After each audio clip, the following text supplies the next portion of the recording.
तो next topic है Clausius inequality. तो क्लॉसियस इनइक्वालिटी को समझने के लिए हमें अभी गो थ्रू होना पड़ेगा जो लास्ट टॉपिक हमने पढ़े थे। तो इरिवर्सिबल प्रोसेस के लिए हमने पढ़ा था total entropy change is larger than zero. Total entropy change का मतलब हुआ entropy change for the system plus entropy change for the surroundings. ये मैंने लिखा है। तो यहाँ पे इस इक्वेशन को अगर हमने रीअरेंज किया मतलब तो सिंप्लीफाई किया तो हमारे पास क्या आ गया, delta S system is larger than minus delta S surrounding, क्योंकि डेल्टा एस सराउंडिंग इस तरफ चला गया। तो इसको हमने मतलब डेल्टा एस सराउंडिंग हमने अभी लास्ट टाइम डिराइव किया था कि delta S surrounding is equal to Q, मतलब डेल्टा एस तो एंट्रोपी हमेशा क्यू ऑब्लिक टी होगी, पर जब सराउंडिंग हो जाएगी तो यहाँ पे माइनस साइन आ जाएगा। ठीक है, delta S surrounding is equal to minus Q oblique T.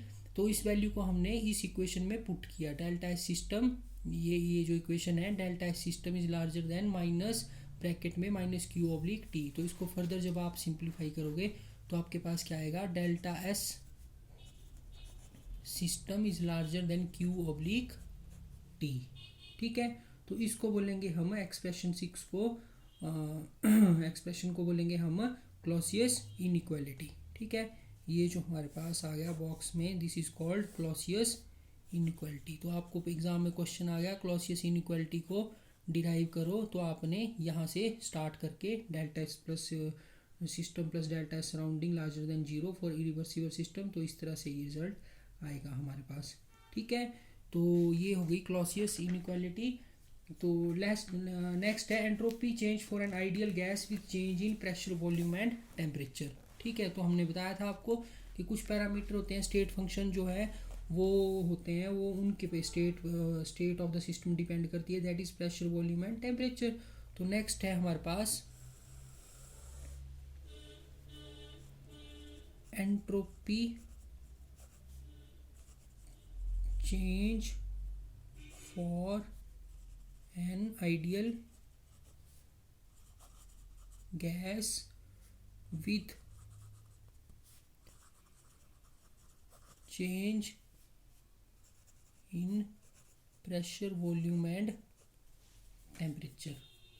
ठीक है, तो क्या है entropy change for an ideal gas. तो आइडियल गैस का मतलब क्या है, जो आइडियल गैस इक्वेशन को गैस फॉलो करती है, that is P V is equal to R T. तो इसका मतलब है ये इक्वेशन बीच में कहीं यूज होगी और उसका पी वी एंड टी है। तो चलो हम स्टार्ट करते हैं। अब इसको किस तरह से हमने चेक करना है, क्या है entropy change for ideal gas with change in pressure volume and temperature.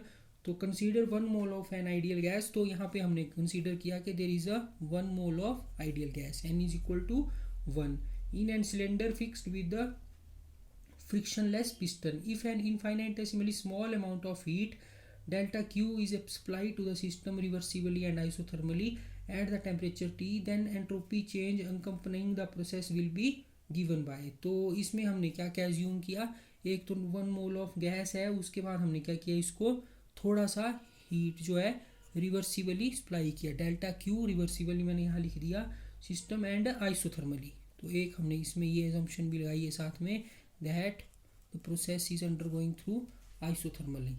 ठीक है, तो आइसोथर्मली हमने इसको किया टेम्परेचर टी पे। ठीक है, तो टी यहाँ पे टेम्परेचर था, तो हमने चेक किया कि इसके लिए एंट्रोपी चेंज कितना होगा, जब हम 1 मोल ऑफ किसी आइडियल गैस को इतना amount of heat, that is very small amount of heat, infinitesimally small amount of heat reversibly और आइसोथर्मली जब हम टी टेम्परेचर पे सप्लाई करेंगे, तो एंट्रोपी चेंज आएगा D S is equal to delta Q reversible process है oblique T. ठीक है, ये आ गया। तो फर्स्ट लॉ ऑफ थर्मोडाइनमिक्स क्या बोलता है, हम यहाँ लिखेंगे according to first law of thermodynamics. क्या है फर्स्ट लॉ की statement, delta Q is equal to D U minus क्या आएगा, डेल्टा डब्ल्यू। ठीक है, तो ये डब्ल्यू आ गया। तो अब इफ़ द प्रोसेस इज, अभी हमने बोला यहाँ पे कि ये रिवर्सिबली हो रहा है, देखो प्रोसेस यहाँ पे भी हमने मेंशन किया। So if the process is carried out reversibly the above equation में बी रिटन एज, कैसे होगा, D Q reversibly is equal to D U minus D W. ठीक है, तो ये आ गया डी डब्ल्यू। उसके बाद हम फर्दर इसको सिंप्लीफाई करेंगे, minus delta W is equal to P D V. ठीक है, तो पी डी वी आ गया। तो इसको हम फर्दर क्यों आ गया ये D W is equal to P D V, work is restricted to the work of expansion, तो हमने बोला था कि डब्ल्यू क्या होता है, work of expansion is equal to P D V. अगर आपको याद हो, मैंने स्टार्टिंग में आपको करवाया ये। तो यहाँ पे डी वी क्या है, D V is a small increase in the volume, this D V is a small increase in the volume, and P is the pressure of the system which is nearly equal to the external pressure. क्यों? क्योंकि external pressure के बराबर क्यों है ये जो system का pressure है, क्योंकि ये प्रोसेस हम रिवर्सिबली कैरी कर रहे हैं, ठीक है। Process is being carried out reversibly. तो इन वैल्यूज़ को हम अबव इक्वेशंस में पुट करेंगे। तो यहाँ आप लिखेंगे putting this value in above equation, तो इक्वेशन नंबर आपने खुद डाल देना है यहाँ पे। तो आप जब करेंगे इसको असाइनमेंट में तब भी आपको पता चलेगा। तो क्या आएगा यहाँ पे, delta Q reversible is equal to D U plus P D V. उसके बाद है इस वैल्यू को जब हम इन इक्वेशन जो टॉप की इक्वेशन थी हमारी ये वाली फर्स्ट इक्वेशन, इसमें पुट करेंगे तो हमारे पास क्या आ गया फिर ये D S is equal to D U plus P D V divided by T, ठीक है। तो इसको क्या, इसको हम फर्दर रीअरेंज जब करेंगे तो क्या आ गया हमारे पास, T D S is equal to D U plus P D V.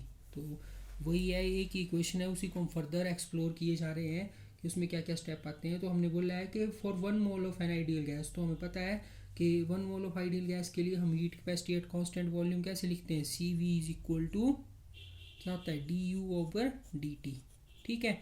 तो बार बार वही मैंने आपको बोला है कि वही एक्सप्रेशन यूज़ होते हैं, फर्दर आपको करना है, ठीक है। तो इसको करेंगे और सिंप्लीफाई, तो क्या आएगा, D U is equal to C V D T. तो डी यू की वैल्यू यहाँ से यहाँ पुट करनी है, अब दिखती सी बात है हमारे पास जब ये आ गया है तो इसको पुट करेंगे। और साथ में एक चीज़ और है, तो जो ये अभी हमने molar heat capacity C V लिखा है at constant volume, C V is the molar heat capacity at constant volume. तो साथ में हम आइडियल गैस इक्वेशन भी देख लेते हैं, P V is equal to R T, क्योंकि एन आर टी होता है पर एन हमने बोला है 1 है, यहाँ पे 1 मोल है, ठीक है। तो P is equal to R T oblique V, P is equal to R T oblique V, है ना। फिर वी क्या है, वॉल्यूम ऑफ द सिस्टम है, और ये लिखा हमने देखो P is equal to R T, और T क्या है, टेम्परेचर है, R is the universal gas constant है। तो ये बार बार आपको बताने की ज़रूरत नहीं है मुझे। तो उसका नेक्स्ट है, तो इन वैल्यूज़ को हम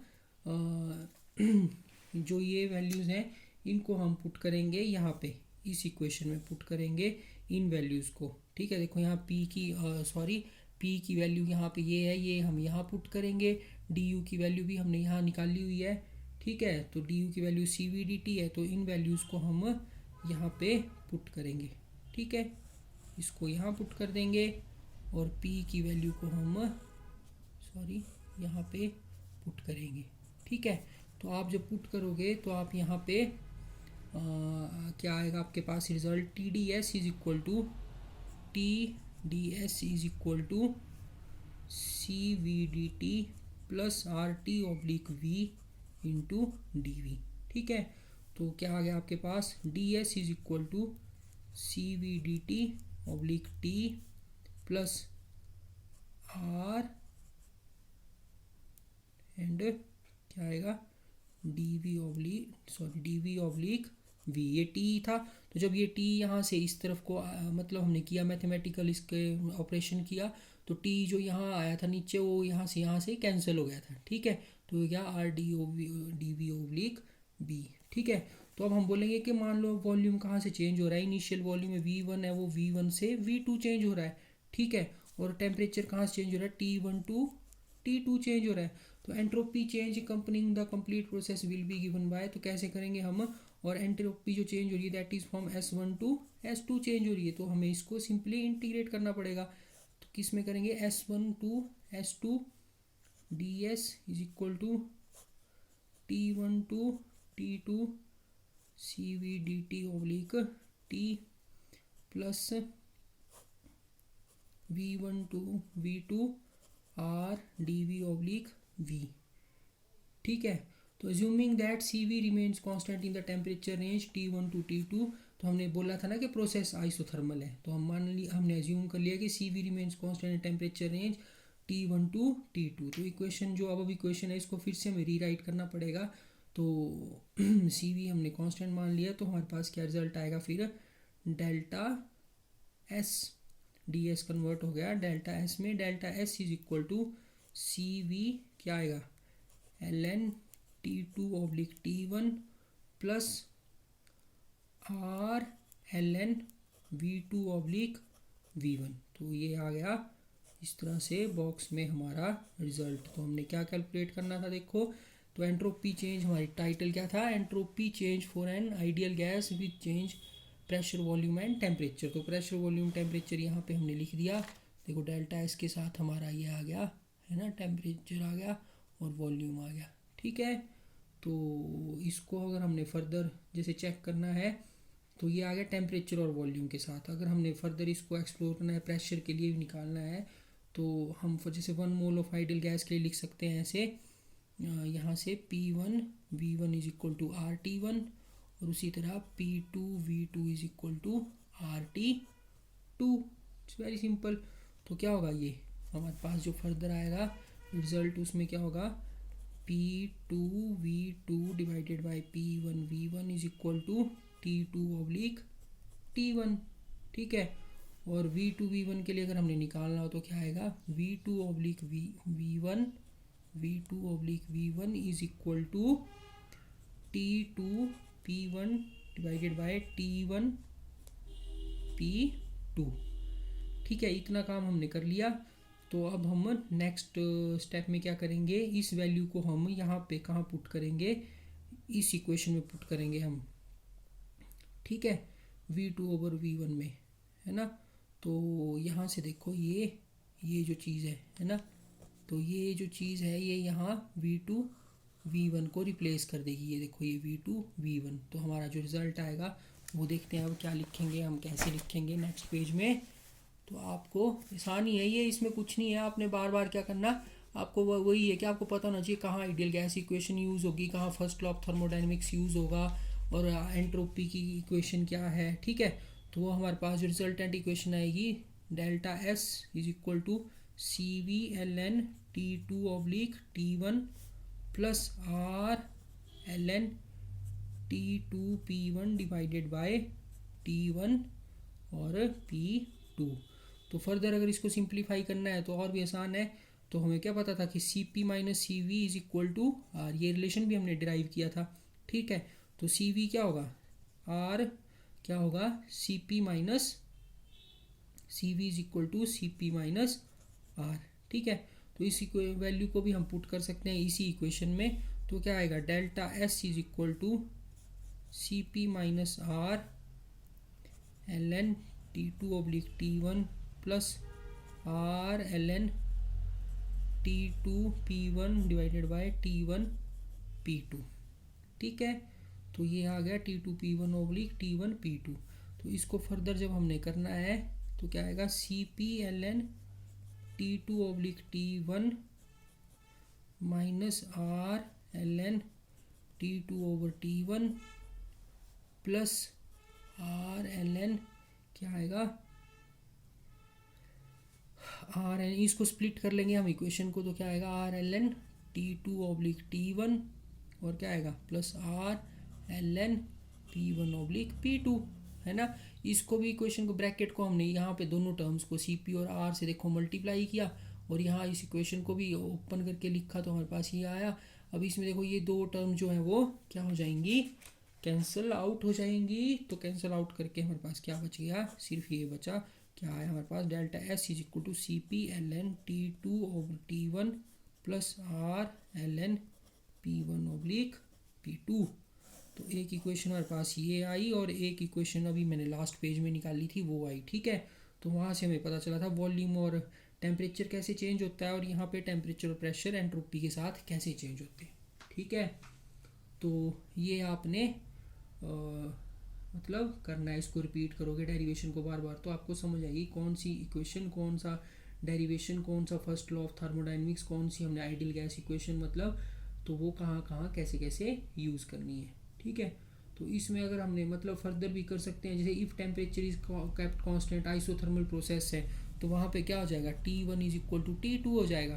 तो T1 ऑब्लिक T2 जब हो जाएगा तो ये चीज़ क्या हो जाएगी, यहाँ पे T1/T2 ये चीज़ 0 हो जाएगी। तो हमारे पास क्या बचेगा, delta S is equal to Rln P1/P2।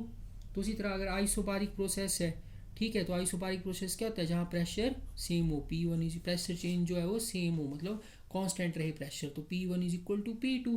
तो फिर हमने यहाँ पे P1 P2 ये 0 हो जाएगा और आपके पास क्या बचेगा, delta S is equal to CP ln T2/T1। ठीक है, तो उसी तरह CV मतलब ये आपने कर सकते हैं for isobaric process, isochoric process है, आइसोथर्मल प्रोसेस है, तो ये सारे आप कर सकते हैं। ठीक है, तो ये आपके लिए this is enough for the today. तो ये डेरिवेशन है, मतलब इसको बार बार आपने रिपीट करना है जितनी बार हो सके, जितनी बार ज़्यादा आप। और साथ में आपको ये है कि ये डेरिवेशन जो है, अगर आप एक एक डेरिवेशन भी ढंग से कर लोगे तो वही आपको और जगह भी काम देगी। अगर आपको जो फर्स्ट लॉ आपको यहाँ से भी आप बार बार यूज़ करेंगे, आपको ये फॉर्मूला याद हो जाएगा, तो आपको आपने और भी मैंने आपको चीज़ें बताई वहाँ पे भी ये इक्वेशन यूज़ हुई थी, CP-CV=R, तो एकदम आपके माइंड में क्लियर होगा। और उसी तरह जैसे आइडियल गैस इक्वेशन क्या है, आइसोबारिक प्रोसेस क्या है, आइसोकोरिक है ना, तो ये हमारे पास क्लियर हो जाएगा। आइसोबारिक ये होते हैं जहाँ पे कोई प्रेशर चेंज नहीं आता, तो प्रेशर चेंज आने की वजह कांस्टेंट रहता है, तो उसका मतलब होता है कि P1 और P2 बराबर हैं। और आइसोकोरिक हैं, तो अगर आप एक भी डेरिवेशन ढंग से करते हो तो आपके 10 कॉन्सेप्ट साथ में और ज़्यादा क्लियर हो जाएंगे। तो this is enough for the today.